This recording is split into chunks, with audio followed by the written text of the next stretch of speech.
ఏదైనా క్లాసిక్ అంశాన్ని మనం ఇమిటేట్ చేయాలనుకున్నా లేదా రిప్లికేట్ చేయాలనుకున్నా సదరు ఒరిజినల్ అంశానికి 100% న్యాయం చేసే పరిస్థితి లేకపోయినా కనీసం 50% న్యాయం చేసే విధంగా ఉంటేనే చేయాలి. అలా చేయడం కుదరదనుకుంటే అసలు ఆ క్లాసిక్ జోలికి వెళ్ళకూడదు. ఇది క్లాసిక్ సినిమాల విషయంలో కావచ్చు, క్లాసిక్ పాటల విషయంలో కావచ్చు, లేదా క్లాసిక్ స్టెప్స్ విషయంలో కావచ్చు.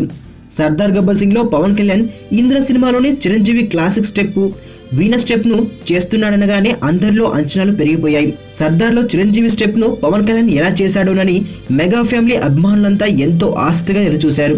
కానీ ఈ విషయంలో పవన్ కళ్యాణ్ ఘోరంగా నిరాశపరిచాడు. దాయి దాయి దామా సాంగ్ లోని వీణ స్టెప్ లో చిరంజీవి కింద నుంచి పైకి ఓ రిథం ప్రకారం ఒక కాలిపాదాన్ని పైకి లేపుతూ మరొక కాలిపాదాన్ని నేలకు ఆంచుతూ సూపర్ గ్రేస్ తో గ్రౌండ్ నుంచి పైకి వస్తారు. ఈ స్టెప్ లో అందం చిరంజీవి కింద నుంచి పైకి రావడమే.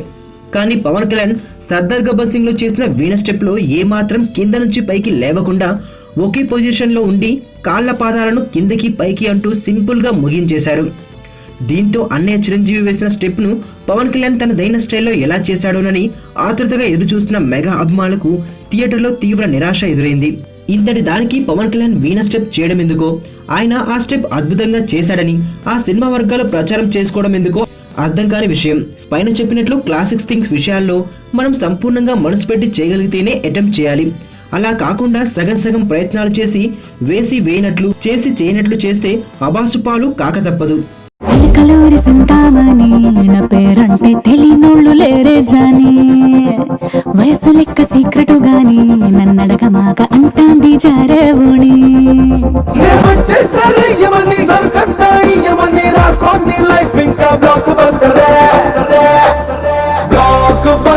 బ్లాక్ బస్టర్ నే చేస్తే నీ లైఫ్ బ్లాక్ బస్టర్.